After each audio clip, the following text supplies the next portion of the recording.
તો અમદાવાદમાં શ્વાનનો આતંક જોવા મળ્યો છે। સમાચાર સામે આવી રહ્યા છે। શ્વાનનો આતંક જોવા મળ્યો છે। આ સાથે જ અમદાવાદની આ ઘટના સામે આવી। 7 દિવસમાં શ્વાનને કરડવાના 185 કેસ નોંધાયા છે, જેમાં શ્વાનનો આતંક વધતા લોકોમાં પણ ભયનો માહોલ જોવા મળ્યો છે। તો શ્વાન કરડવાના કેસને લઈને તંત્ર એક્શન મોડમાં જોવા મળી રહ્યું છે।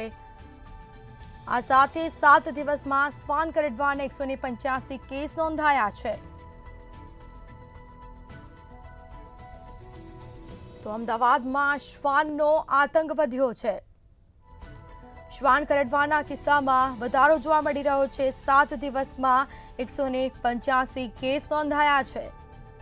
શ્વાનના આતંક વધતાની સાથે લોકોમાં પણ ફફડાટ ફેલાયો છે। શ્વાન કરડવાના કેસને લઈને તંત્ર પણ એક્શન મોડમાં જોવા મળ્યું છે। તો 7 દિવસમાં શ્વાન કરડવાના 185 કેસ નોંધાયા અને તેને લઈને તંત્ર પણ એક્શન મોડમાં જોવા મળી રહ્યું છે।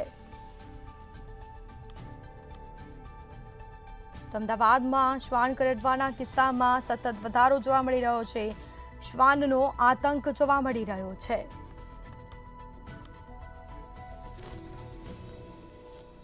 આ સાથે જ તંત્ર પણ એક્શન મોડમાં જોવા મળ્યું છે। શ્વાન કરડવાના કેસમાં સતત વધારો જોવા મળી રહ્યો છે। 7 દિવસમાં શ્વાન કરડવાના 185 કેસ નોંધાયા છે।